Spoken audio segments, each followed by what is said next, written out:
How's it hang, everybody? Welcome back to Tag Team, the Pokemon Trading Card Game's premier podcasting trio. My name is Riley Hulbert, joined as always by my good friends, Mr. Andrew Mahone and Mr. JW Kriewall. Guys, how are we doing today?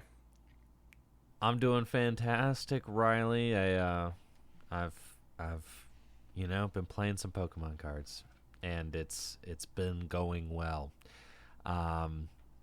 Not if you watched my GLC Conquest with Ben Morse this morning. I did get kind of got my butt handed to me there, but that's okay. That's okay. Can't win them all. Ben played very well. Had some very, very good decks with him.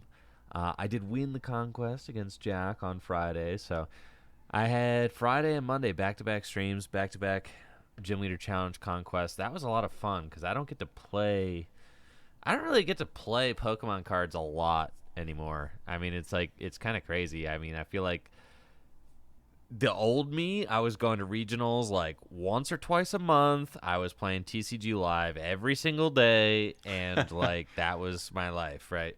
But I was playing Gym Leader Challenge leagues on Thursday nights. I had absolutely no responsibilities outside paying my bills and my mortgage, and that was it, right? And like being present enough of a husband to like, upkeep a relationship. But that's like basically it. Now I have a child, okay? And that is now my main focus in my life, just being the best dad that I can possibly be. And then also paying and providing for him. So like now it's about that work grind. Like I'm making videos, I'm creating content and doing stuff like that, but in a different kind of way. So I'm like not logging on to TCG Live every day anymore. So it just feels refreshing when I get to just sit down and like play some cards. It feels really good, and I'm like really appreciating the time that I get to sit down and actually play with people now.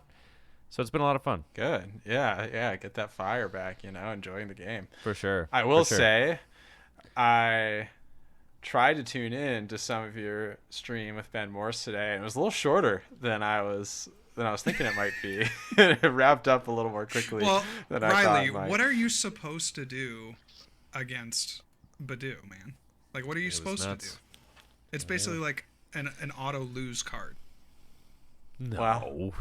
Yeah, like your opponent plays that Badu down. What are you supposed to do? Dude, let's even posit that is true, right? Let's enter that world where that's true, where Badu is unwinnable in a conquest format. That's one out of like the 4 requisite wins. Yeah. So the Badu was just one of the many problems that I encountered during today's stream with Ben Morse. Okay. So the Badu could only at most be 25% of that equation. Really? Let me set the stage for you. I am like routing Ben Morse in game 1. I've got like the schnastiest Garbodor psychic deck that I cooked up the morning of our conquest in my living room, and I'm like I am on cloud 9. I'm going first. I get a turn 2 Garbodor going first against his like Wailord deck. I am able to get a Golurk going. I gust up his only attacker. I knock it out, leaving his board with no energy, no abilities. Garbodor's up. I've got a Golurk doing 190 damage. I'm like, oh yeah, I'm dominating this game, and I'm going to go sweep the whole conquest, and this is how the whole day is going to go. And then Ben Morse is like, oh yeah, I think I got it. I'm like, what do you mean? You've got nothing in play. Like, what are you talking about? He's got like a little 4-card hand, right? And he goes like, teammates, counter catcher, Basculegion, knock out your Garbodor with Basculegion, 120 damage with 1 energy. And the whole day fell apart from that moment. No, you did get a win with Lightning. I did get 1 win with Lightning. I felt like I was maybe rallying at that point, but then I just got stun locked on trying to win with the Hydro Pump Water deck. I was playing this version of the deck that has both Blastoise and Baxcalibur in it. It's like a 1/1/1 Blastoise and a 1/1/1 Baxcalibur. And it just, I think I need to just revisit that deck. That's too many slots just to get it's too many slots. Yeah, you don't need the energy acceleration. That's what I've always found with water, is that you have Aqua Patch, you have Raihan, you have many other... You have Crispin, maybe, if you play like the Kyurem. Like, I guess you could slot Crispin in there, right? Many are saying this. I'm starting to, and you have Inteleon to find it all. I know. So I'm starting I'm starting to come to this conclusion. I mean, that's basically what the special whales deck does, right? Because you're just playing the Wailord with the special waves attack that does 240 damage if you have a special energy attached to it, which is pretty freaking good. But I was trying out the new Wailord from Journey Together, and trying to play it in like a more traditional Hydro Pump style build, and it's just been frustrating. It's kind of tough to get it to set up just right. But when it does, it's insane. I mean, and it'll always be, consistent, mid to top tier deck. But I'm playing against like Ben's best decks, and it was kind of struggling. I mean, there was like a couple awkward prizes. I like prized Drizzile one game. The whole deck really needs Drizzile to like get going quickly, and then I prized Octillery like the next game, and like kind of not drawing cards the whole game kind of sucks. So. Yeah. Well, so that's what I've been up to. GLC Conquest. All right, JW, what about you? Let's see. What's been going on? Well, I got approved for the Creator Pass at the World Championships for this year. So, I mean, obviously I'm going to qualify as a competitor, but worst case scenario. The Creator Pass? What is the Creator Pass? It's like an invite-only pass, like behind-the-scenes pass for the World Championships. So, no, it basically means I get to attend. Or you got invited, or you have to apply. I applied. Yeah. So it's not invited. And then I got invited. Application only. Yeah. I applied, and then I was invited. Exactly. I should have submitted an application too. If you really should have. I mean, seriously, you should have. It's too late now, but. Yeah. That's right. So, I should have submitted an application. I'm not Bro, going. they come on, dude. You just come with me. I'd be like, just say, hey, I know somebody with a Creator Pass. Yeah. A VIP. Yeah. So that's it. Let's see. That was big. I don't even know if I'm going yet, though. That's the thing. I gotta make it there first, I gotta get the points up. It's a big week for me actually in Pokemon. I got a challenge on Wednesday, and then I got a cup on Saturday. So looking to fill out some locals. You're grinding, man. I mean, no, I'm really not. This is some of the fewest locals that I've ever played in my 15 years of playing this game. So, well, yeah, you got 2 kids now. That's what I'm saying, dude. That's what I'm saying. A lot of things going on in my life. Anyway, how you doing, Riley? Did not mention them once. Hey. I know things are good. I am going to be out of town for the next couple weekends, and so we did a little bit of early celebration for my girlfriend's birthday. We both got our second ear piercing together, which was a fun little activity-based present, Nice. So now I'm double pierced, which is pretty sick. I like it, but it is uncomfortable at night right now. Trying to like position your head on the pillow and you have a recently wounded ear. There's some freaking rocks in that thing, dude. Let's go. I know. It's pretty awesome. Yeah. Are you gonna do are you gonna connect the 2 piercings, or are you gonna get one of those? No, I don't think so. But I've always liked the double lobe look, so I was happy to get the second one. Besides that, I've been continuing down my bread journey. Made another batch of bagels this weekend, which are pretty good. Though they were slightly overproofed, so they did not inflate as much as I was hoping they would in the oven, or rise as much as I was hoping they would. But they're still very good. So, you take your wins. And yeah, otherwise it's been pretty chill. Pretty chill around here. Playing a lot of Astrobot. Y'all seen that game, Astrobot, one game of the year? Yes, the PlayStation game. Yeah, it's one of the scant few games I have for that PlayStation 5. One of the biggest wastes of money that I've ever endured. But really? Yeah, I think so. Dude, there are no games for that thing, dude. Yeah, I got it. What about God of War? Right? That's the. I never got God of War. I basically got it to play Elden Ring because I didn't have a good computer at the time, and then my laptop burst into flames basically, and so I got a really nice computer where I can play those sorts of games. So now the PlayStation, I just have Elden Ring, and like the Sonic game that I could have got for my Switch, and Astrobot. And to be fair, Astrobot's pretty sick. I don't know if it was worth the scalper price that I paid my PlayStation 5, but it's all good. It's all good. I'm still on Balatro, dude. Well, I'm also still in Balatro, but Jill's also into Astrobot, so we kind of like both. We have our own files. No, we both have our own files, and we both kind of like do it in parallel, and it's kind of fun. But I am still super into Balatro. I've been trying to get the not a number infinity score in Balatro, which is like a very specific setup, and I got really, really close on Saturday, but narrowly whiffed an important piece. Bummer. So I'm still making my way through like the campaign or whatever, just trying to beat all the challenges. You know? I did beat all the challenges already. I do want to get gold stake with every deck still. I haven't done that, but I was really interested in trying to do the infinity score thing, and it's just kind of annoying. Kind of annoying to do it. But so it goes. JW, you got to get on that Balatro grind. I'm thinking I might. Okay. You would like it. You would like it a lot. You like Binding of Isaac? It's got to be it's like $10, bro. Can I play it on my phone? Yes. Yes. Yeah, it's actually like perfect on the phone. It's actually you won't even compromise any amount of the experience on your phone, really. Though I will say, sitting on the couch, like fully reclined, because it is one of the only games that I will play fully reclined. Because like most of the time when I'm gaming, I need to be like locked in. Yeah. What kind of in the gaming position? But this is one where you're like this, and you're like, oh yeah. Yeah, man. I played so many hours of this game, and it's easily worth the $10. The music is good. The music is like really good. The sounds are good. Is it as good as Binding of Isaac? Yeah. I think so. Yeah. Is it as good as Super Auto Pets? I don't know. I've never played Super Auto Pets, but I think it's as fun or more fun than like TFT. And I was a big TFT guy. I'd put it in the Binding of Isaac tier. I did like TFT for like the first series.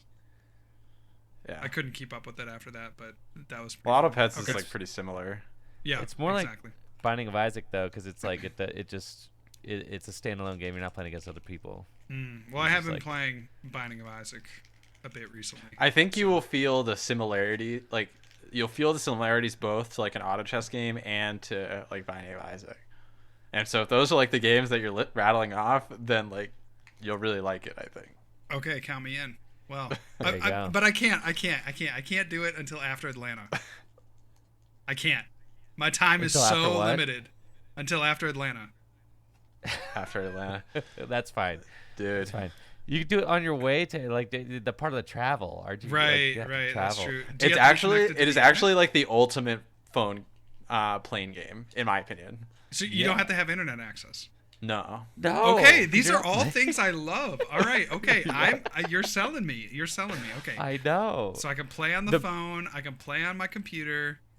It's Binding of Isaac and Super Auto Pets combined. Okay.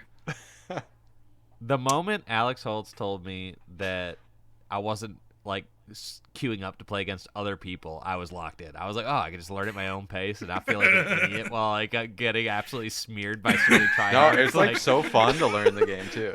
Because I was like, because I'm a year behind. I'm like, the game came out a year ago. I'm not logging on to the internet where people are just gonna be freaking smearing my face in the concrete like I'm a moron. Like, you know. Is that really like? Do you think that's kind of the way of gaming? Like, do you think games are trending away from multiplayer because there are too many sweats? No, I think multiplayer is still the wave, unfortunately. You think games are trending more toward multiplayer? Generally, yeah, or at least multiplayer experiences. I feel like there's either the co-op multiplayer games, which someone on Twitter like demonically referred to as friend farming games recently, which was insane. And then there's like the competitive ones, you know. Like you have like the Lethal Companies and the Repos and the stuff like that, and then you have like the Marvel Rivals and the things like that, like Call of Duties and Pokemon Pocket's getting a ranked ladder later this month, allegedly. No, Pokemon Pocket's doomed. Pocket's doomed, man. They had to drop the shiny set already, which means it's doomed. I'm off Pocket. I haven't logged on since I stopped creating Pocket content on YouTube and Twitch. I have not logged on to Pocket once. And how long I have do you not think? missed it either. How long do you think the game lasts? You're saying it's doomed, Riley. Do you think it like has a future? Are we talking like this thing lasts 5 years? Kicking. Can I get the over under on like 6.5 years? Well, here's the thing. The Game model lifespan. of these games is like so profit heavy that they don't need a large user base, even though they're effectively dead. You know, like the Fire Emblem gacha game is still going, and that's been going for like 6 or 7 years. But like, there's just a bunch of whales that play it and nobody else. You know.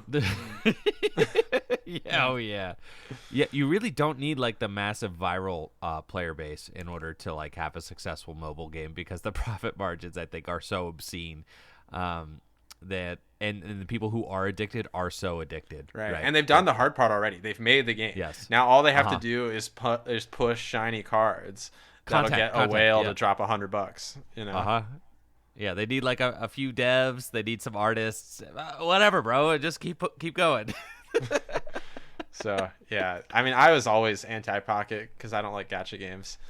But I like the fact they like speed ran getting Charizard and Lucario printed and then getting the shiny set immediately after that is like actually insane to me. Well, you always knew that they were going to print Charizard in the first set, right? Like, yeah, but print Lucario the very next full set and then print the shiny set immediately after that is crazy stuff. You got to admit that's crazy work. Oh, that's funny. That is fun. The Dialga-Palkia, Charizard, Lucario. Oh, let's do some shinies. Yeah. throw those in there. Completely shameless. Yeah. I think we've really explored everything that the franchise has to offer. Let's do some shinies now. Let's celebrate. Right. Like, yeah, it's crazy, man. It's crazy. No shade to people who play Pocket or whatever, but it is what it is. Everybody's got their game. Like yeah. I've sunk money into Pokemon Go, and I still play Pokemon Go seasonally. See, like, yeah, I think play Pokemon Go regularly. Still, I think Pocket for me has been, you know, I'm still doing the dailies, but you know, I've moved away from like the challenges. Right, I'm not doing like the grinding, like the 5 wins in a row, that kind of thing. Not really keeping up with any sort of meta. But I could see myself coming back into it with ranked. I think that would be fun. I also feel like the pace of card release makes it like free to play is just so hard to sustain because the cards are getting majorly power crept every like mini set. Yeah, that's true. They kind of have to, right? There has to be a reason, obviously, to get the next set. Yeah, man. I guess I don't know. So you just have to grind really hard. Yeah. Whereas Pokemon Go, I also. I do daily stuff with Pokemon Go, and it's also easier for me because Epic's campus has like where I work has like a fully indoor walking route basically, so we can do like community days and stuff there during the winter, which is actually pretty nice. But I also just feel more of like a connection, I guess, to the things I collect in Pokemon Go, whereas like in Pocket it's just like the same card that anybody else could have, whereas like it's my little dude in Pokemon Go. Like I walked around and got him. Yeah. You know? And I named him, and he's got different stats, right? Yeah. Yeah. And, like, I might have even taken a picture, you know, with him or a selfie or whatever, like, you know, like in reality world. We have, like, an intimate relationship, like me and this virtual creature, whereas in Pocket, it's just, it feels so hollow to me. It feels really hollow. Well, yeah, like, dude. I opened Pokemon Go, and I'm like, dude, this Gyarados is from 2016. Like, you know how crazy that is, bro? Like, this little digital artifact is from 2016. It says right there. Yes. Agreed. So we don't have to bang the Pocket drum the whole cast, but I'm just over it, I think. That did not take long. I knew it was gonna. I was a hater on the very first recording about Pocket. To be fair, dude, I don't know. I think Pocket's great. I think it's a great game overall. I think it's a really great entry point for a lot of players. I will say I was definitely on the Pocket train. However, I was not on JW's. There's going to be Pocket Regional Championships train. So there's going to be. There is going to be. There's absolutely not. There's going to be Pocket at the World Championships. If not this year, next year. If not next year. If not this year, what are you talking about? Absolutely. He's saying they might do like a showcase thing. Yes, like a showcase. Exactly, like they did with Go. Precisely. If not this year, then next year. Absolutely. Yeah, I couldn't be. You could not like. You could have been part of it, Andrew. You could have been part of it. I'm good. You would have been the perfect candidate. Right? Good, like a competitive Pokemon player, content creator, biggest content creator in the TCG space. Turns into I'm so over it. Pocket. I mean, you don't have to be like 100% into it. You just got to be enough into it to like encourage other people to get 100% into it. to farm the whales. Bro. The Pocket hype seems dead too, dude. I mean, I look at the Pocket streamers who were getting like over 1,000 viewers a few months ago, and it's like it's all back down to earth, you know. What's back down to earth? What's weird? Though? Like what they does still that have mean? semi-large tournaments online. They do. Like it's still there. Pocket is still a thing. It is. I mean, of course, there's going to be like a high, right? There's going to be a release high. But you're talking about like, oh, it's completely fallen off a cliff. That's just not true. I think it's a good enough game. I think it holds up. Even what? Well, I think it will suffer from its own design over time. Like I feel like the immense set-by-set power creep will catch up to people as they get further in the release cycle, and then free-to-plays will progressively fall off. That's my guess. Yeah, I think they do need to fix like currencies, or they need to do some kind of. I mean, you're just referencing community day with Go, right? That's a big thing where it's like, okay, I'm going to log on so I can get my shiny, Totodiles. Okay, that's cool. Like I have a higher chance of doing that. I feel like they need to start doing stuff like that with Pocket, of like encouraging people to come back for those, big events. Like they need to have events that aren't just grinding. Right. Yes. Basically. Right. That's why I stopped doing it. Because I was just like, the first emblem I earned, I was like, oh, that's cool. The second one I earned, I was like, okay. Third one I earned, I was like, yeah. Then the fourth one, I was like, this is the same thing. This is so stupid, bro. And then I stopped doing them. I'm like, you can't tell me that this is fun. This is not fun. This is the same dang thing I did. I mean, the 5 in a rows are interesting, right? 5 wins in a row. I thought those were. No, they're not interesting. I mean, they're infuriating. 5 Yahoos. Who cares? Oh. Yeah, I think they're more infuriating and interesting. That's fair. They were better than the 50 wins, I think, but I don't know how much that's saying. Yeah, that's not like high praise, but the 50 win one is the one I gave up on. I was like, this is actually just ridiculous. Like, I'm not gonna... But there's an end point. You literally can complete it. Yeah, but I didn't care to get there. Enough time. That's what I was like. I'm not just gonna keep doing this. I don't care. Oh well. Quitter. All right. Well, I'm saying I'm making an executive call. We have nothing more productive to say about Pocket. So. Well, we can talk about over power crept cards. Yes, and so we have new over power crept cards to talk about. The Destined Rivals set is starting to be revealed. Before we dive into the set itself, let's talk a little about the whale markets and as well in the real TCG space. So Destined Rivals just this morning dropped on Pokemon Center for pre-orders for those elusive Pokemon Center ETBs with the promos. Folks, what was your experience with the lovely queue system that they developed? Didn't happen for me this time. No, Natalie was trying. I was streaming this morning, but Natalie was trying. She left the computer idle in the queue line for hours, I guess, and never got in. So, yeah. Well, one thing I realized too, I also didn't get it. A friend of mine did, which I was happy for him. But one thing I realized too, as I was looking at the stack and inspect elements and stuff, they reset your position in the queue. Like if your computer refreshes or your internet connection refreshes at all at any point in that process. So like at work where I was doing this, if I unplugged from my dock, I would switch from the Ethernet to wireless. And normally it doesn't matter because it's seamless, but it would refresh my queue position. So I'd go all the way back to position 500,000 or 1 million or whatever, anytime I touched my computer. So that was annoying.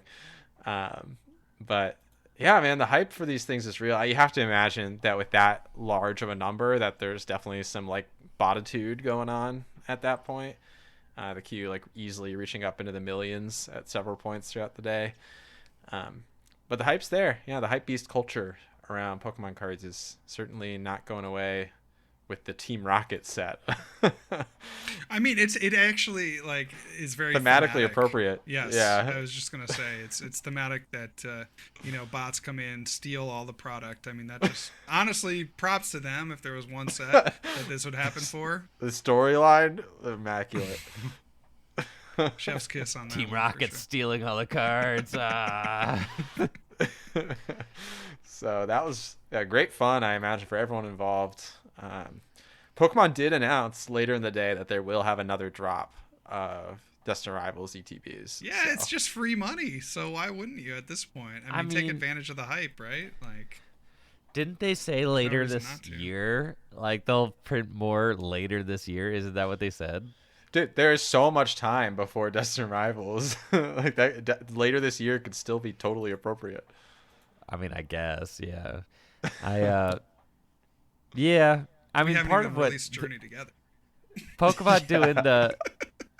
I think part of the insanity is that Pokemon's doing these. Obviously, people want stuff for MSRP, like obviously.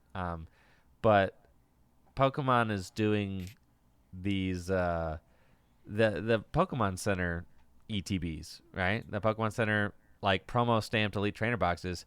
These things are going aftermarket like for $400-ish now. The Prismatic Pokemon Center ETB, retails for $60. Now it's like $400 or so, and then you've got the Journey Together one is like in the $300 to $400 range. Like it's just for the promo inside that has the stamp on it that says Pokemon Center.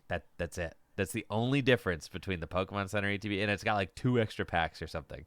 It does have 2 extra packs, man. Can't undersell the 2 extra packs. Yeah, but that 2 extra packs is not worth hundreds of dollars. So it's you're paying hundreds of dollars for the stupid little stamp inside. That's how absolutely insane this hype beast culture is right now. It's how insane it is. Stupid little stamp. What are you talking about? I'm talking about the stupid little stamp. No, dude. The gorgeous, beautiful stamp. The amazing stamp that everybody's lining up for. Yes, that's right. If people didn't like the stamp, why would they be lining up for it, Andrew? If the stamp wasn't awesome, why would there be a million people? Because you're buying a thing that's worth $60 and selling it for $400. That's why. Dude, that's why. Because it's $300. It's free money. Dude, are you stupid? Why would people pay $400 if that stamp wasn't sick? You're not thinking. And if it wasn't worth it, the market has deemed that the stamp is worth $400. Andrew. The people have decided the stamp is awesome. That's right. And you're against the people right now. That's right. Been saying that for years. Not the people. The people with the most money have decided that they like it. It's like people who collect fine art. It's like the general populace is not buying fine art. It's not the reason why it's worth so much money. It's worth so much money because the whales arguably is fine art. The whales have deemed that it is worth X amount of money. The whales have deemed that it is worth spending money on. The 1% has deemed that it is worth buying. It is crazy because it is like the same product for almost every other intended purpose. They usually also like do a little bit of color swapping for the Pokemon Center box itself. Sure. Yeah. So like you got the red and the black versus the black and the red. Like you can't discount that value, dude. They pull out all the stops for the Pokemon Center ETB. You don't understand. Dude, there are 4 cardboard dividers in that thing. Color swap. I think that the I don't even know if they're color, but there's 4 of them. The Elite Trainer box is kind of a fascinating collector's item because it's like objectively not as cool as a booster box, like as far as its contents go. It's got the cheap sleeves that nobody likes. It's got the dice that the sleeves are better than they used to be. To be fair, they still suck, but yeah, it's got the dice, which I don't. Yeah, I mean they're dice, right? They're worth pennies. I mean the big die is cool. The big die is cool. Well, like I think they ruined the big die when they got rid of the logo on it. Right. But now they're bringing it back. Those are coming back. Yep. Yeah, they're bringing them back. I actually did like the logo dice personally, but yeah, I agree they're like cheapy, Right.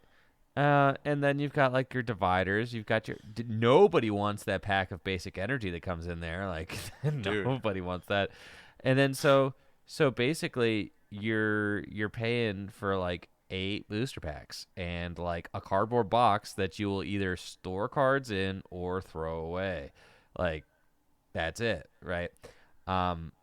But well, let's be real, man. They're buying this to keep it sealed and have the pretty box on display. And that's the fascinating thing about Elite Trainer boxes is that Elite Trainer boxes are actually the nicest looking English product that the Pokemon Company International produces.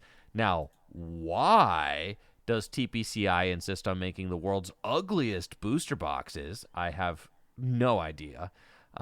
They're just like mostly white. They look terrible sealed.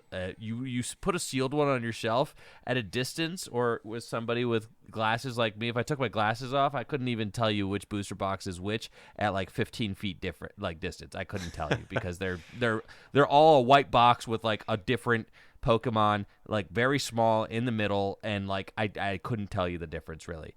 Right? I mean that's just what they are. At a glance, you really can't tell the difference between any booster box because they all look exactly the same. They're white. Yeah. They have this like weird pattern on it, a white pattern, and then just like a very small kind of like. To be fair, they are meant to be displayed with the fold up in place and the packs open. Sure, so are the ones from Pokemon Company Japan, but they do a far superior job of branding them and making them look cool sealed. Yeah. The Pokemon Company Japan has a box that looks good both ways. Why does ours suck? Because we'll buy it up anyway. Who cares? Man. Spin. I mean, isn't that the reason? I don't know. It's embarrassing. It's just embarrassing. So, anyways, the booster boxes, they look terrible sealed. Like, you know, people still collect sealed booster boxes, but like, the sealed Elite Trainer boxes is like the real. I feel like it's a lower price point usually than the booster boxes. Well, of course it is, but then it also looks better on your shelf. So like, it's the reason why this thing is so sought after. Yeah. I think agreed on all fronts. Yeah, it's just tough because it's like in terms of the actual cards, you're taking up more space than a booster box for 1/4 of the packs. Yes, but it doesn't matter if the product is worth like the same amount. Like these ETBs, like. Well, but there isn't. I mean, the mini sets, because there aren't any booster boxes, right? So like Prismatic, there isn't a booster box of that. You got the bundle. There's a booster bundle. That's true. Yeah, the bundle sucks. Yeah, it's just I don't know. It's interesting. Like these arguments are interesting because it's only with the modern, like the current. I would say like 151 and on is where we've really seen this major spike. It hasn't been with the old stuff. No. I mean, even that's like what's recent old stuff, like so I was looking. I had my nephews over this weekend, and they hadn't been over in a few months, and they're like, you know, Uncle JW, show me all your Pokemon stuff. So I'm like, okay. Let's go in the closet and I'll pull it all out because I just got like boxes and boxes of like product and plushies and, you know, random cards. And I'm like, okay, I'll show you guys, like this might blow your mind. And I am looking through my stuff and I'm like, oh, I don't remember that. And they're like, oh yeah, I don't remember buying that. And I'm looking, I didn't know I had a booster box of that. And then I come upon these, you know, celebration ETBs. I'm like, oh man, that's so sick. I can't believe I had the like foresight to keep, you know, 25th anniversary like celebration ETBs, and I look them up and they're like $100. And not that I'm upset about that. I'm not upset about that at all. Like that seems like a very like reasonable price. It's like 100 and maybe 120, 130. And I'm not like, you know, I'm not here like, oh, I'm so upset. But it was just interesting to me that I, you know, have these boxes 5 years old and they are not outpacing current, you know, ETB prices of like modern sets. It's like there's something backwards here. Because it's just all about the hype cycle, right? It's not actually about like the scarcity or the value of the cards inside or anything. It's about how insanely overhyped like people can make these through like the whatnots and the TikToks and like YouTube algorithm gaming, and like it's very interesting. It's very interesting, but it's not at all correlated with things you traditionally associate with monetary value. It's like all about the intangible stuff. Yep. Yes. It's like how like think of value is like almost more akin to virality. Yeah. Like what's going to get you more clicks on the algorithm? You know, an old card or a new card? The exactly. Card. Yeah. Therefore, it is worth more money. Right? Like that's the because that's what typical collectorism, like typical like coin collecting or like ancient artifact collecting or like the oldest, scarcest stuff artifact is like the most expensive, right? Right. With Pokemon cards, that is not the case. Which, sure, whatever, but like, okay. Yeah, so that's my take on it personally, is that it's just not really tied to things like scarcity. It's all about the hype cycle. It is about the hype, yeah. Which, maybe you should start selling off. I've been thinking about that a little bit too. I'm like, man. Oh yeah. Maybe I should start getting rid of a lot of this stuff. I've thought about that too. Yeah, I've thought about that too. I'm not making the same mistake twice, dude. Like I missed the COVID era sell-off window, so I've been selling off some stuff for sure. Well, yeah, okay, yeah. I mean, you like maybe you just downgrade. I've been thinking about that a lot too. I'm like, downgrading. I'm not selling off everything. I'm just because I have a lot of fluff in my collection. Me too, bro. I could just... Me too. Yeah. Like, do you know? Tell me how much you think like Snorlax and Eevee Tag Team GX regular art is worth. Snorlax and Eevee, like the regular, like the not even the regular base art, dude. I mean, my guess would be like you're bringing it up, so I'm like, oh, it's probably an inflated price, and then I'm thinking like, well, a GX of that time, I'm like $20. Bro, that card is like a $50 to $60 card. Oh my gosh. And like the Reshiram, the normal Reshiram and Zekrom Tag Team GX, yeah, like those cards, they're all like $50 now, dude. Like all those the random base arts of them things, dude. That's crazy. It's craziness. It's craziness. Yeah, how did we miss so bad with the tag teams? I mean, so I feel like I completely whiffed on those. Like I should have bought up all those promo ones, like the Sableye Tyrannitars. Like I should have just been like pumping those into binders, and just fleshing out my collection with that kind of stuff. I don't know how I missed it.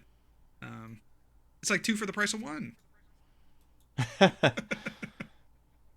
Anyway, 2 for the price of 1. Well, more to come, I'm sure, with Pokemon Hypebeast culture, at least for a little while. That said, we did learn some about Destined Rivals earlier this past week. Some of the first cards were starting to trickle through here. So I got to see some of the initial Team Rocket cards. Team Rocket's Mewtwo. Got to see that as well. Folks, what are our initial impressions of some of the Rocket's engine as it was revealed to us? Well, let me just outline, if you haven't seen these new cards or if you don't quite remember, let me just outline the whole kind of Team Rocket's package. There may be more cards to be released, but this is kind of the initial archetype that they've given to us, centered around the Rocket's Mewtwo EX.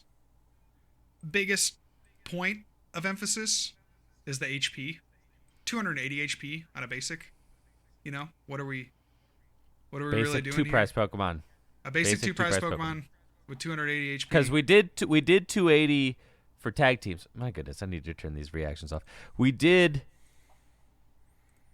280 for the tag teams, but there were 3-price Pokemon. So now we're at 280 for 2-price Pokemon. For just one dude. And thank goodness. Thank goodness. I was worried we weren't getting there quickly enough. So we have the Rocket's Mewtwo EX.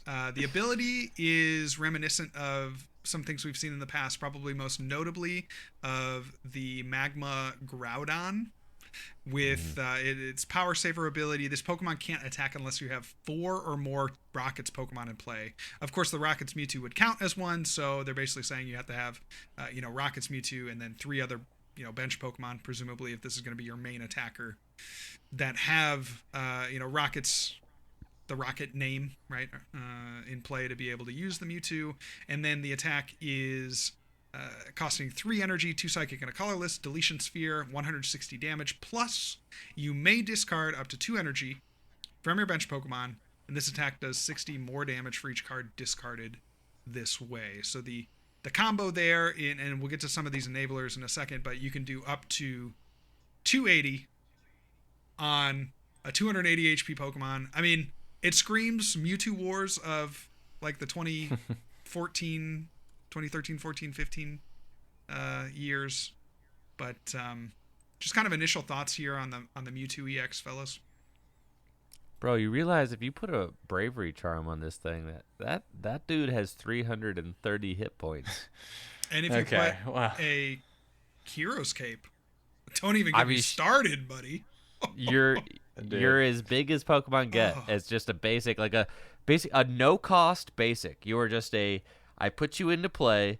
I slap a 280 hit point Pokemon. just zero cost. You exist now. No evolving, no summoning sickness, none of that. Like, here you are. This is a board position with the zero cost board position right here. What's interesting about the Mewtwo, I guess it's important to understand the context that the Mewtwo exists as well. So like a couple of course it is. So let's talk about the other things. Yeah. A couple other key cards. Team Rocket's Energy is a double energy, very reminiscent of other like team energies. This one gives 2 in any combination of psychic and dark energy. The Mewtwo does have a psychic colorless attack cost, so very useful for powering that up. And I think the other main thing worth calling out are 2 things. First is Team Rocket's Spidops Stage 1. It has an ability Charge Up. It's the same ability that we saw on Nagnadel back in the day, where you can accelerate energy from the discard onto Spidops. So kind of an easy way to get the energy repeatedly to use Deletion Sphere. And then the other card that's got people talking is Team Rocket's Giovanni, which is Guzma, but you have to switch a Rocket Pokemon into the active. So you switch a Pokemon to the active, your opponent switches, but you have to switch an active Rocket Pokemon with a benched Rocket Pokemon. So it's really only compatible with Rocket decks, but it is a Guzma effect. There's a couple other Rocket Sporters that are kind of underwhelming in comparison, and there is the Rocket Receiver that lets you just search your deck for a supporter card. So it's an item that you can use to get the Giovanni like with no cost effectively. So I think that landscape is important for understanding the Rocket engine. For me personally, the Mewtwo reads good, but not amazing with the current set of cards that we have. It seems really good. Like it has, you power it up, you probably energy switch onto it from a Spidops or something, and then you discard energy from other Spidops to do 280. But you're like hard capped at that 280. And when I think of like that specific effect, it reminds me a lot of Reshiram and Zekrom GX, where you're just like consistently you can swing for like a number of damage, but like 280 doesn't knock out Charizard, 280 doesn't knock out Dragapult. Riley, Charizard gets nuked by the Spidops. Does it though? Which does cover your if you have a full bench. Yes. If you have a full bench. But like Charizard is like kind of in control of that situation then, right? Because it can choose when to evolve all the way, and it can Dusknoir. Like No. What are you talking about? If the Rockets player has a full bench, so it's I know. Yeah, I'm just saying like they choose their evolution tempo, and they can like Dusclops or Dusknoir your stupid like Tarantulas. The Tarantula has 50 HP, dude, and the Spidops has exactly 130. I don't know. I don't think that's that terrible. You're just a Spidops deck that plays some Mewtwo's. In the matchup, I get it. I'm just but like you notably you don't knock out Dragapult or any other. You could just pop the Mewtwo down, and then energy switch to it. Here's your double energy, and blammo, here's a Mewtwo. I don't know. I think it reads good. I just don't think it reads like game warping out of the box. Like, but I think there's probably going to be several other really powerful Rocket cards that do make it game warping. Oh, for sure. I don't know. Do you think that they come out in this set? Like, do you think that they're going to be in the Dude, they're not bringing more rocket Pokemon. This is the rocket set. This is it. This is the end of the Scarlet and Violet block. That's the weird thing. The trainer stuff probably ends with this set, is my guess. The Scarlet and Violet block is ending like this summer. Huh. Because the mega sets are a new block. Right. Yeah. To celebrate the release of the next Pokemon game. So this is it. This is it, dude. This is so there's more you're telling me there's more to come. So there are more cards unrevealed though, like within the set. For sure. Yeah, I mean, we even have right now, we have a half revealed Mimikyu that says choose one of your opponent's active something and use it as this attack for 2 energy. This is what makes me mad about not being on Twitter anymore, is that I just don't see this stuff. Come on back. It's on Pokebeach right now. It's on Pokebeach. I've been refreshing Pokebeach. What the heck? So yeah, there's this Mimikyu, and for Psychic and Colorless, it's a Team Rocket's Mimikyu. Though it could be used, like Gardevoir could use it too, because it doesn't say like you have to be Rockets to use it. But you can slap the double Rocket energy onto it, and its attack says choose one of your opponent's A. So I'm assuming that's active, and use it as this attack. Now, Jake Gearhart has been investigating this hardcore. He's been auditing this card, and he lined it up with the genome hacking attack on the Mew to see like how it lines up. And it doesn't seem like it's the exact same number of words. So Jake is theorizing that there's a restriction, that it's not just the opponent's active Pokemon, that it's like the opponent's active basic Pokemon, for example, or something like that, which would be interesting. If it is the opponent's active basic Pokemon, then the Mewtwo deck just becomes like the most Unga Bunga mirror of all time. So yeah, that's, I don't know.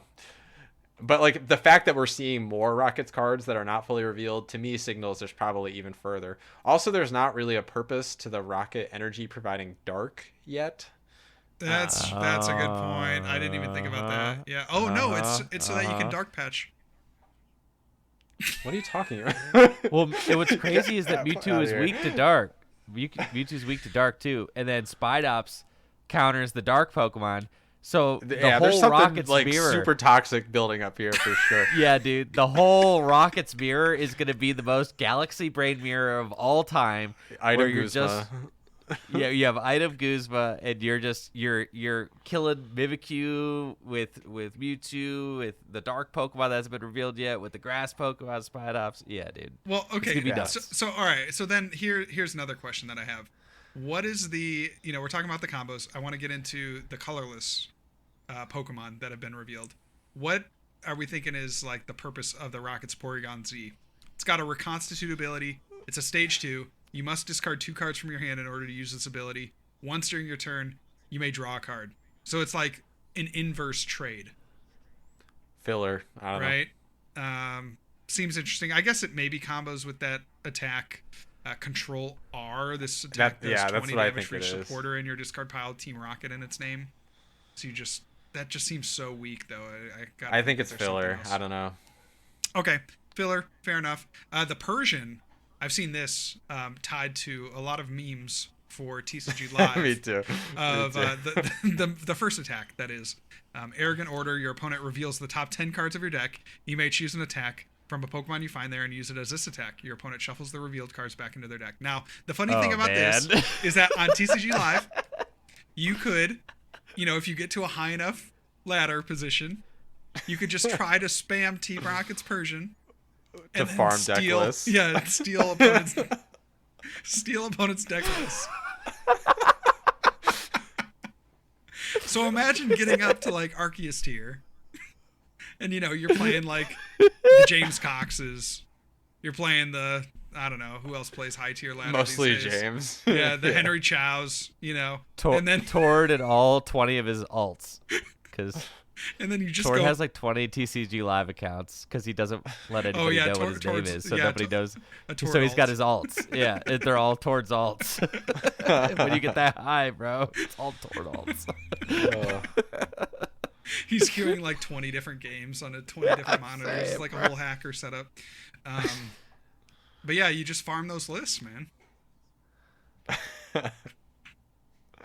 Yeah, I'm into the Persian memes for sure.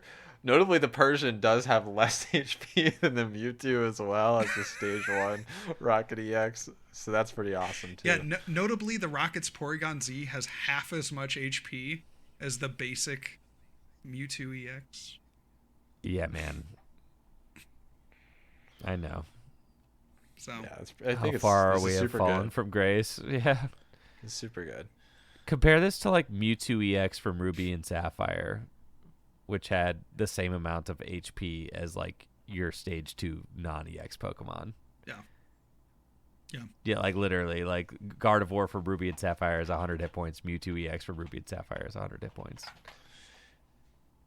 That's what the power level. That's what the power levels used to be. You know, now your Rocket's Mewtwo EX has 280 hit points. Your Gardevoir would have 140 hit points. Yeah. They're worth the same amount of prize cards. Something else. It's crazy. Something else. Anyway. I know. So yeah, I guess more to come on the Rocket stuff, but the implications are promising. Yeah, they're promising. My initial impressions, I'm thinking that the trainers seem good. Mm-hmm. I like that there's like a Rockets engine. The Rockets Ariana, draw cards until you have 5. If all your Pokemon are Rockets Pokemon, fill till you have 8. Like fill till you have 8. That seems at any point good. In the game. Seems pretty good. It's assuming that there's like I assume that there's like gonna be a competent Rockets deck, right? Like where like having all your Pokemon in play be Rockets is like a reasonable thing to do. Now, if that's not a reasonable thing to do, then all these supporters are trash. Or that supporter at least is definitely trash. The Rockets Archer is like if one of your Rockets Pokemon is knocked out, your opponent shuffle draws 3, you shuffle draw 5. That's like okay. It's a decent hand disruption, Well, things like you can always get it with the item, right? Like unfair stamp, right? You just go get it when you want it, right? So you don't have to play a lot of them. You can kind of just play like one and then go get it when you want it.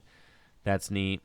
For me, I'm like I don't know what I was expecting, but like the way that the cards are designed and the artwork for them is not like doing it for me right now. Something about fine. like I don't know. Yeah, they look good. Rockets. I think like what you mean? They're like fine. I don't know. I think the Mewtwo actually looks kind of cool. Yeah, I'm with you, Riley. I think the Mewtwo looks insane. Fine. For a basic EX, like a non-full art. Like we haven't even seen the full arts. We haven't seen the alternate arts. Like this looks sick. I know. I'm saying I'm like dude. The Mewtwo is cool. The Mewtwo's cool. I like the design of the Mewtwo. I think the Mewtwo looks nice. I guess the Porygon Z is okay. Who do you hate? The Porygon? The Persian. The Persian's the one that's really not. Yeah, doing the Persian's it for me, man. the Persian's looking goofy. It's a 5-ban. Okay. Yeah, it's a 5-ban special. I know. I'm looking at all like the base Rocket trainers. I don't even know who Ariana is. They don't look like evil enough. I feel like they're maybe the angry eyebrows. They need to look like a little bit more evil. Like I feel like these Team Rocket people look far too like they're not getting their hands dirty, bro. To me, Team Rocket used to be hanging out in like alleyways doing shady stuff. These people look like they're all a bunch of suits, Like this is corporate Team Rocket. Rocket Ariana is like from Gold and Silver, dude. Yes, but I'm saying the artwork. I'm just not liking the artwork. I don't. The characters are cool, but I just like the artwork is not doing it for me right now.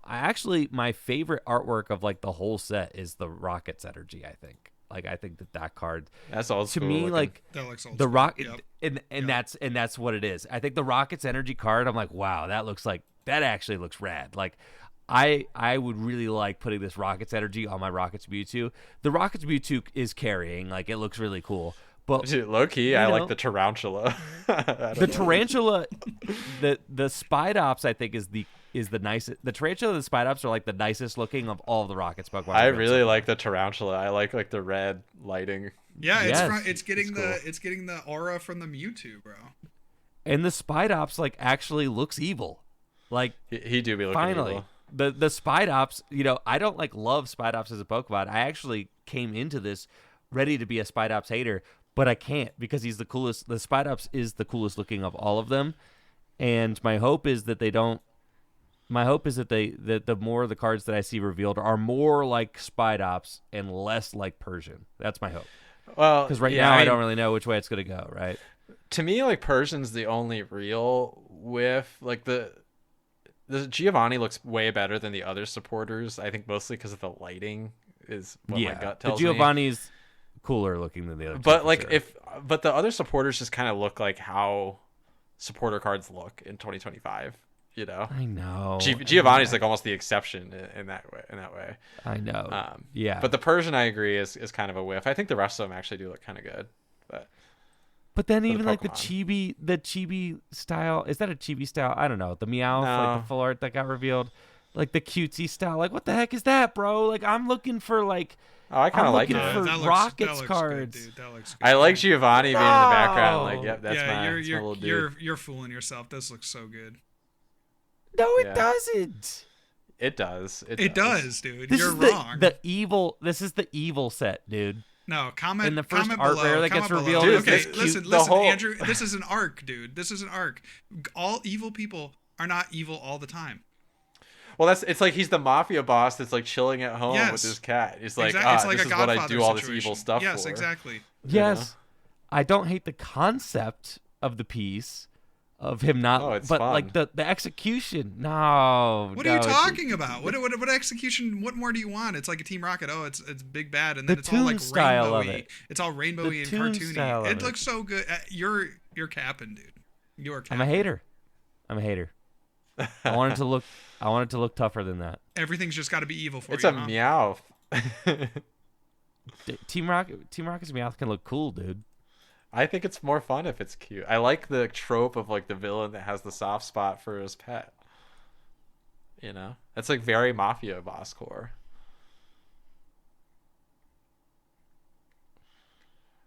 And I think Giovanni being a cute little chibi guy while he's home with his pet is a perfect way to represent that. Meowth can be mischievous, dude. Sure. Dude, Meowth doesn't need to be. This is a domesticated Meowth. This is his stay-at-home Meowth. Meowth is helping you steal things out in the streets. No, but that's what the regular art is. It's just a mischievous little guy, though. It can be cute and mischievous. Yeah, that's what cats are at their core. Yeah, cute and mischievous. Yeah, I think you need to ruminate a little bit. I think you need to think about this. No. Here's my beef. Here's my beef. Is that Pokemon has taken everything that was hardcore about their series, okay? All the rough that used to exist around the edges, they have filed it all down so that there is nothing the stuff just used to be cool. It used to be cool, and now they're just soft. Everything's soft now. None of the villains are villains anymore, and then the villains that used to be villains, like Team Rocket, now they're softening them, and the result is that you get this silly cartoon-looking Giovanni, dude. I'm sorry. Yeah, the really hard Team Rocket villains in the original anime, Jesse and James and Wobbuffet and the Meowth. The anime is not canon, dude. The anime is not canon. Dude, I want you to look at the Meowth from Team Rocket Returns and tell me that's just another little silly goober. Bro, I was just looking at that Meowth. He's up to no good. But he's just a silly little goober, But look at that is a silly card. That is a silly card. Yeah, but the other card silly... has character too. The other card does have character. This one, man, nah, you're not going to be able to convince me that the old one is certainly way cooler than the new one. This Rocket's Meowth is nuts. Even when you take it to the abstract pink fade background is insane, and it is really kind of puts you off kilter. Why is this background here? What is this? The whole execution of the card is really dubious. It's cool. I think you have some biases for sure, but I do agree the old card is nice. I just I also have an art degree, so kind of qualified to. You can't even handle. I think both things can be good. They're just different. I'll have you know I also have an art degree. I think the one thing that's true is the Persian is ugly. Persian is ugly. That's one thing we can all come into common ground on. Yes, without a doubt. Thank you, 5-Band, for uniting the cast in a time of turmoil. I know. Is 5-Band washed? Because now it's all about the CG graphic or whatever. CG works. Yeah. Is 5-Band washed? 5-Band was the never B2 is done by dirty, AK CG Works or whatever. Look, the artist for the B2 is AK CG Works, which is like obviously also another like just design company. So it looks like all the throwaways go to 5-Band, and now AK CG Works is getting the good ones. Well, they did a better job, so yeah, keep them coming. Honestly. Yeah. Much more dynamic. Yeah. So, yeah, I'm cool. If that's what's going on, I'm cool with that. I mean, 5-Band's been infamous for years, you know? Since the beginning of their tenure. Yeah, right. So. All right. Well, Destined Rivals, more to come on that. Maybe even by next week. Who knows? But pretty fun set overall. I think we're all kind of excited, at least at the potential that this set has. Speaking of new sets, let's talk about Journey Together. Spend a little bit of time discussing the upcoming tournaments at Full Grip Games this weekend, release weekend, the 4K doubleheader tournaments of Journey Together format, and in both standard and the GLC formats. So pretty exciting weekend of tournaments. Riley, you're heading over to Akron to do some casting with Andrew. That's right. Yeah, I'm leaving in just a scant few days to get on over to Akron, Ohio. Glorious Akron, Ohio. To be there for the 4K weekend, and I'm super excited. Yeah, man. I can't wait. It's been a long time since we've done one of these release weekend tournaments at Full Grip Games. We started them just before Pokemon brought back organized play after COVID. So that was kind of the niche we were filling for a little while, is that kind of like as soon as the vaccines came out for COVID-19, like Full Grip just started hosting these big cash release weekend events at the shop where you like had to be vaccinated, you had to wear a mask, and like we had over 100 players show up on release weekend for a doubleheader tournament, Saturday, Sunday, where we did a standard 3K, 5K, whatever on Saturday with the new cards, and then a Gym Leader Challenge one for a slightly less prize pool on Sunday. We did these for I think 3 or 4 sets. I think we did a Fusion Strike one. Riley, you won one with Arc Dura. Yep, the standard one. Mm-hmm. So I think they started right around Fusion Strike, I want to say. Maybe the set before that. And we did them for a while. I think we maybe did 3 or 4. And then it just got to the point where the regionals came back, and also Full Grip didn't necessarily have the space or accommodations to host events of this magnitude at the time. And we were kind of just making do with whatever we had. And the building's been undergoing a ton of renovations. So we stopped. And Astral Radiance was the last one we did. And the building was going to undergo renovations. In-person play had come back officially. So it was just okay, we're going to kind of put this on the back burner. But now, Full Grip has this huge new tournament hall, all the new stage, production, all that is all set up. We can host 150 player tournaments now easily in our beautiful new play space. And this is our first big cash doubleheader release weekend event. And we didn't know if we would be able to sell out or even get players in seats. We didn't know. Because you could just go to the regional championships or whatever. Our players going to sign up to come play at our event that doesn't award championship points. It's not even a league cup. It's just a cash event, right? Will players be interested in doing that? And the answer is yes. So, we've got we sold out of standard seats. Over 140 players signed up for that so far. And we have Gym Leader Challenge is almost sold out. Over 120 players signed up for that. So, I mean, just incredible. Yeah, outlook is good. First major, I mean, major in a colloquial sense. It's not like a regional, but it's first large tournament with the Journey Together set legal in North America. So it'll be really exciting to see what players bring. I feel like certainly the Brilliant Stars one that I completely dominated, but also the other ones were nice for initial insights into what people were thinking of for the meta. So I'm interested to see kind of what people are cooking and how they respond to rotation and how they respond to these new cards coming out and what that spells for the game. I think it'll be really fun to see that firsthand. It's going to be a ton of fun. I was testing some Gym Leader Challenge with the GLC League guys this past weekend, and I put on the Astral Radiance Gym Leader Challenge tournament stream just to just to kind of get the vibe. Like, dang, we got this thing is like coming back up. This thing that we used to do and haven't done in years, like it's coming back up. Like, let's actually like go back and watch that. It was sick, dude. It was freaking sick. I'm like really excited to do another one of these. Just like the Fossil tournament we just like commentated over, that just like exists on the internet now, and that is just a lot of like cool content. That VOD has like over 20,000 views. Like people like it. They think it's cool. So yeah, I'm excited. I'll make sure to bring the cough drops too. Oh, you'll need a soothe their throats. Oh my gosh, the voices get so raw by the end of I know. By the end of GLC, it's gonna be rough. Yeah. Well, I'm being serious. I'm gonna bring the cough drops so we can suck. Please do, actually. Yes, yeah. It's gonna be a long weekend. Yeah. But I'm so excited. I think it's gonna turn out great.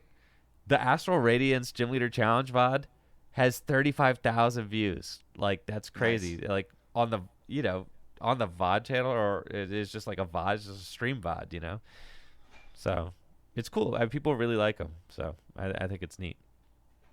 Yeah, I'm super excited. JW, I know you're cooking as well with Atlanta around the corner. Do you have any initial impressions on the meta? Yeah, I mean, the decks that I've been putting the most time into and that I've been recommending to everyone that I've talked to would be to play something that has Noctowl in it, at least at the beginning. While you're testing, you really need to have a good handle of the Noctowl decks. And there are 3 in particular that I want to highlight. First one is, of course, the Terrorbox deck. That is going to be, I think kind of the standard, like, best deck in format starting, at the start of the format. There might be various counters and various new decks that arise that kind of displace that. But I think at the very least, this is one of the most consistent decks. You have the draw power from, Pheasantipity, Mew, the Teal Mask Ogre Pond to just like get you into the cards you need. And then you have the Noctowls to really smooth over the rough spots. So consistency-wise, this is going to be the deck that does what it wants to do most often. And, despite that, it's, more so a deck for the, experienced player or the high-level player, because there's a lot of ways to mismanage resources and, lose games that you're in a pretty solid spot to win. Of course, the main strategy early would be to snipe with the Water Ogre Pond in a lot of matchups, so you're able to Crispin and then find the Crystal tool and do the snipe attack for 2 energy, and then you pivot more towards the late game into things like the Blood Moon or Saluna, right? And so there's a lot of different attackers. You have the Lily's Clefairy. Since you play so many energy, you can attack with pretty much any card in the deck. So a lot of ways to outplay opponents and a lot of ways to screw it up. That has been a front runner so far. The other deck that I really like is Flareon. I think that is somewhat of a under the radar deck, but there's a lot of things to like about it. I think the big thing that differentiates this deck over others is that you have a very realistic chance to attack on the first turn of the game, or your first turn, the second turn of the game, with a Flareon to power up other Pokemon. So you say, well, what's so good about a Flareon attack? Well, you're hitting 130, so you're knocking out a lot of these evolving basics, and then you are powering up your bench, right? If you're able to get that turn 1 attack, that's not necessary, but if you're able to do that, and then you play off the board extremely well, versus a deck like the, Terra Box deck, where you really need resources in hand to be able to effectively navigate the game. Flareon, as soon as you get that, initial attack with the Flareon, you have 2 EVs powered up, or 2, evolutions powered up, and you're pretty much good to go for the rest of the game. So it plays off the board very well, and you have a lot of different options. Of course, the first attack with Flareon doing 130 damage, that's relevant because if you're attacking into a Golden Go, you're taking a knockout, and then it does 280 with the second attack, which can be boosted in any number of ways, something like Kieran or the Black Belt's training, you're hitting 320, and then you can even add a Victini if you're worried about the Charizard matchup, and then you're hitting, with the Black Belt's training, 330 with that second attack. So you're knocking out, you have the potential to knock out any, stage 2 EX.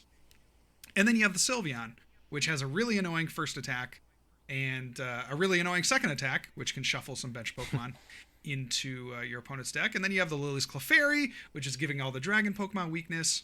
So there's a lot of things going on there. But it has more HP than like the Terra. Just to compare it to the Terra Box deck, you have more HP. You have, a little bit more limited attacks, but maybe more impactful. And then you play off the board extremely well.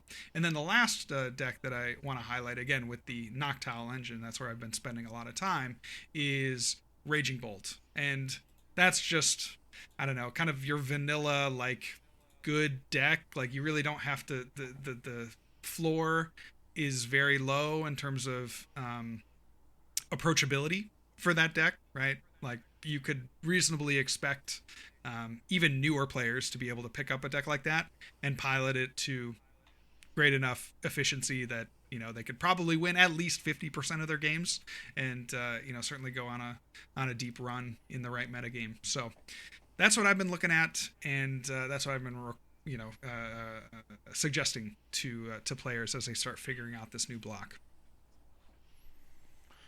I think that's a solid starting point, but the one kind of archetype, which has several sub archetypes within it, that you neglected to mention, of course, is the wall stall, attacking wall style of deck. Mm-hmm. And that is basically what swept the entirety of the Champions League, was those wall styles of decks. And these tend to do well at these sorts of cross sections of metagames where there's very limited card pools and controlled sets of archetypes that you can expect to play against. So quickly highlighting those, there's a variety of strategies, but they all tend to revolve around attacking, so advancing the game state using these Pokemon that have some sort of walling ability. So for Farigiraf EX, that prevents basic Pokemon EX from damaging it. You have the Melodic EX that prevents effects and damage from Terra Pokemon. There's cards like Mimikyu that you can play. Some of the archetypes are playing Monkey Dory as well. Mm-hmm. The Feraligatr deck is honestly just another more advanced version of a wall deck with the switching reverse thrust on the Croconaw. Mm-hmm. But it can also lock you in the active with the Totodile. So that to me is kind of the other big thing. And these decks are almost at war with each other, right? You have all these attacking Pokemon EX decks, and then you have the wall decks that are trying to just stop them in their tracks. Yeah. There's a lot to be said for that. I think that in you bring up a good point where walls did particularly well in Japan, but I don't know. I mean, if we look back at kind of that lead up, we will have a lot more data, right? Not only will we have that data from Japan, but we have all the minor tournaments in Japan, and then we'll have all of our online tournaments to kind of see where the metagame shapes up, of what we might expect out of, a tournament what people will play in Atlanta, right? So I think there's going to be more data points, and I think that's not as good for a deck like Walls. I would expect people to just be throwing in the Cornerstone Ogerpon and a Fighting Energy into any number not enough, of decks. Bro. It is not enough. It is. You didn't. It is not enough, bro. I understand what you're saying. It's not enough, bro. It is enough in certain instances. I understand that it's not, Okay, yes, there are. It's not going to do it. Yes. I'm a wall defender, bro. I'm a wall defender. I think the walls are real. Yeah, I know, because it's like a lowest common denominator deck. Yeah, absolutely. Yeah, dude. And the lowest common denominator is going to dominate some of the things that you were just listing. And you could not fix the problem with just a fighting and a cornerstone mask. And I think you're tripping, dude. I think that this small pool of cards actually leaves you in a kind of place with your deck that if you want to muddy up your deck by teching for walls, then you're going to lose the mirrors, right? And the things like that. It's just like that kind of situation where it's like if you waste too much deck space accommodating for the wall matchup, then you're going to lose to all the decks that didn't accommodate for the it's that classic kind of scenario. Yeah. And nobody's going to want to tech for the walls. So I think the walls are going to do well. And you can't just put 2 cards in to fix the wall matchup. The wall decks are too good. They're really too good. Yeah, I mean that still obviously remains to be seen. Like I'm still very early into into testing. Like there's still these kinks that I need to work out. But just initially, my thought is that I don't think that the better players are going to be playing walls. Like I don't think it's a good enough deck that the better players are going to gravitate towards it. Right? They're going to gravitate towards the Dragapults. They're going to gravitate towards the Terror Boxes. The better players, I don't think, are going to gravitate towards walls. It's not that good. And now that people know it... Are you saying that good players don't play control decks? That's what you're saying? It's not a control deck. Good players don't play defensive decks? Players don't play defensive decks? Is that what you're saying? No. What about Arcdura? Arcdura is like a defensive deck that attacks. Like... these are just defensive decks that attacks. Good players will play them. You'll have your subsect of good players that just want to play like a beefy deck that you can't deal with. I'm not saying that happens all the time. I'm not saying no good players. I'm just saying like, I mean, I doubt it. I doubt it will win. Atlanta. I'm not saying it won't have a wall style deck. I'm not saying that it won't have high placements. But I just don't think it's a deck that. Again, the better players will gravitate towards. I just don't believe that to be true. Again, this is based on what I've seen, what I've theoried out at this point. I don't see it at this point. I could be wrong. Well, I think a little bit it like remains to be seen a little bit, right? Because you mentioned like data, and I think data is helpful, but I don't think it's as harmful to a deck that's more aggressive with its walling as opposed to like a Snorlax, for example, right? Like Snorlax is much more overtly harmed by like reactions in the metagame, whereas the question with this deck is like, is the reaction enough to like power through? Like can you power through by reacting to the deck? And if the answer is yes, then they probably decline and fall off. And if the answer is no, then a lot of good players might come to that conclusion, and that like no, like a cornerstone isn't enough, and therefore like this strategy is like really really good right now. You know what I'm saying? Mm-hmm. Or all you have to do is play like this one more card to deal with a cornerstone, like a single cornerstone. You're assuming that almost everybody thinks a cornerstone's going to do it. All you have to do is counter that one more step, and then all of a sudden you've got free wins across the board because nobody knows how to deal with your new updated wall deck that is not just a copy paste from Japan. So like, of course, I get it. And the walls are quite good because there's a variety, right? You were listing some out there, Riley. You have the Mimikyus, you have the Farigiraf, you have the Melodic. Like there's just a lot of different things that I don't know, control wall, whatever players. And I guess and Cornerstone. The other thing I'll say is two things. The attacks, especially in the Melodic, the attack's actually really annoying if you're trying to go in with the Cornerstone 2-hit KO because you're getting put to sleep every other hit. Mm-hmm. And then the math actually isn't that good on the Cornerstone if they're playing Monkey Dory, right? Because the Cornerstone basically gets exact 2-hit KOs on Melodic and Farigiraf, and it takes one heal to like disrupt that situation. Yeah, and obviously like you can attack again with like a Fan Rotom or whatever. Right. But like, well, the problem with that, right? And it's like in theory, that sounds really good, but that's 3 attachments, right? Or more, right? 4 attachments. No, right? no. TM Turbo Energize. TM Turbo Energize and TM Evolution completely change whatever you have in your mind of like concept. And I understand. You could just TM Turbo Energize. You get your guys juiced up super fast. This is not just a slow passive wall deck. Like you are putting pressure on. No, I understand that, right? And then there's also like the snipe ability of Water Ogerpon. Prime Catcher still exists. Obviously, the Dusknoir line exists, right? So you're saying that you're gonna, if you go second and you turbo energize to a Phoebus, like there are so many ways to punish that play. Like that's not. No, first you never do that. That's moronic. First you go TM Evo into your walls, who cannot get freaking bodied by the morons you're attacking with, right, and then you go TM Turbo Energize. Yeah, no, that'd be playing like an idiot. Well, okay. Like JW, like, oh, I'm gonna TM Turbo Energize to my 30 hit point Phoebus like a freaking doofus. Like nobody would ever do that. You freaking moron, dude. No wonder you think walls suck. You're a terrible walls player in your head. I'm getting cooked. I don't know if I have as fierce of a stance as Andrew, but I guess. I don't think the strategy is as fragile. It's just like attack twice with a cornerstone, No. Yeah. The decks are good. I'm not saying that, but then like they dominate a 5,000 player event, dude. The 5,000 player event in Japan. They dominated. Okay, well, let's also be fair. Like, we cook Japan all the time. We can't just take one Japanese result as being the word of truth. Like, there's no downplaying. I'm not downplaying anything that Japan does, but we can't say this and then also say like, oh well, how did they get 2 Serral Edge in top 16? Like how it's like what made me the believer. Opposite results, right? It's like what made me the believer is that I took the Walls deck and I played it against Jesse Parker with the Terra Box deck with a Fighting and an Ogerpon Cornerstone variety in it. And I freaking wiped the floor with him 2-0, playing like a doofus. I didn't even know how to play the deck. It's my first time ever playing it. Jesse Parker, top 4 Worlds finisher. Okay, just saying, no slouch over here.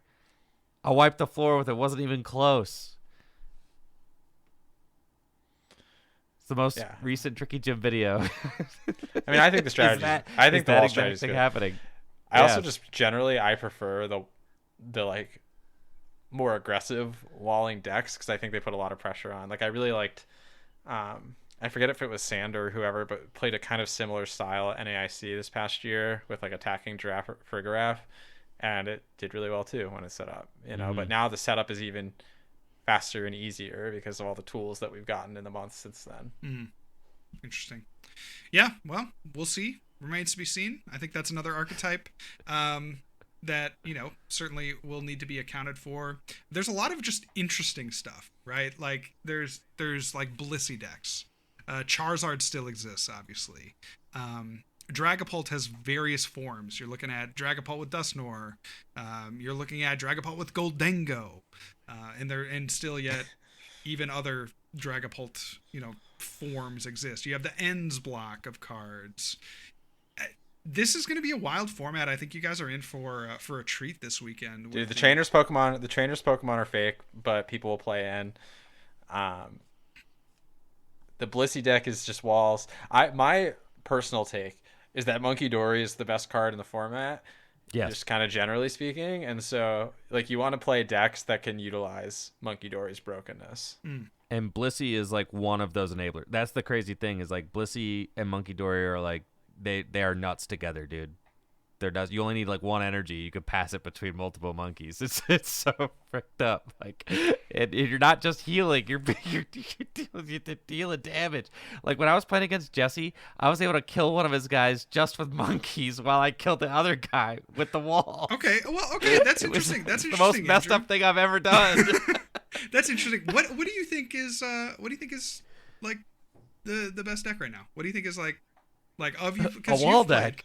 You just think the wall deck is the best.